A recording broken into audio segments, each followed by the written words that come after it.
Tutorial 101, our topic for today is special products. Under special products, we have square of binomial. Okay, so meron tayong dalawang pattern sa square of binomial. Yung una, the quantity of a plus b raised to 2 is equal to a squared plus 2ab plus b squared.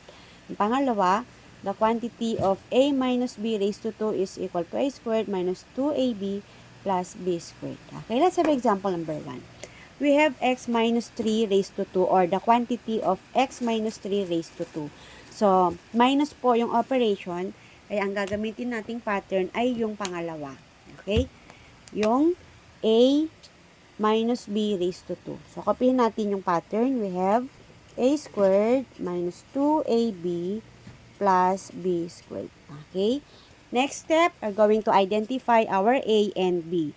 Ang a natin ay yung first term ng x minus 3. Ang first term ay yung x. At yung b naman yung last term. Ang last term ay yung 3. Okay? And isa-substitute lang natin yung values ni a and b dito sa given pattern. Okay, so, substitute natin. Ang a natin ay x squared minus 2 times a is x times b is 3.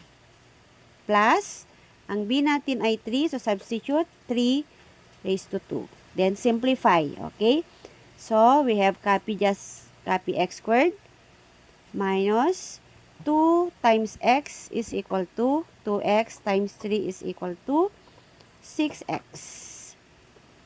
Plus, 3 raised to 2 is equal to 3 times 3 and that is equal to 9. Okay?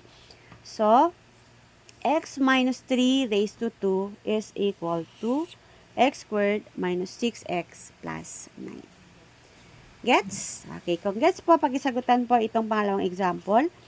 So, we have x plus 4 raised to 2. Paki-comment po yung sagot. Thank you!